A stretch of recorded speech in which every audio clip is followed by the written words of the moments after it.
یومیہ 100 سے زائد کیسز رپورٹ ہونے پر راولپنڈی میں ڈینگی ایمرجنسی نافذ کر دی گئی۔ ہسپتال انتظامیہ کو الرٹ رہنے کا حکم، علاقوں میں مچھر مار اسپرے کرنے کی ہدایت۔ پنجاب اسمبلی میں مبینہ غیر قانونی بھرتیوں کا کیس، چوہدری پرویز الہی کی اینٹی کرپشن عدالت کو آج حاضری سے معافی کی درخواست۔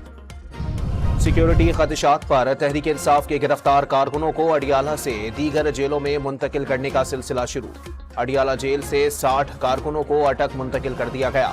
مجموعی طور پر 130 سے زائد کارکنوں کو اٹک میں رکھا جائے گا۔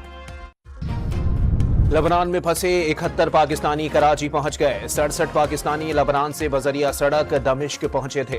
گورنر سندھ وفاقی وزیر خالد مقبول صدیقی اور وزیر صنعت سندھ جام اکرام اللہ دھاریجو نے ایئرپورٹ پر استقبال کیا۔ حکومت نے لبنان سے پاکستانیوں کی باحفاظت وطن واپسی ممکن بنائی۔ لبنان میں پھنسے باقی پاکستانیوں کو بھی جلد واپس لے آئیں گے، گورنر سندھ کا اعلان۔ امریکہ کی کراچی ایئرپورٹ کے قریب حملے کی مذمت، ہلاک اور زخمی ہونے والوں کے لواحقین سے گہرے دکھ کا اظہار۔ دنیا بھر کی طرح پاکستان میں بھی آزادی اظہار رائے اور پرامن اجتماع کی حمایت کرتے ہیں۔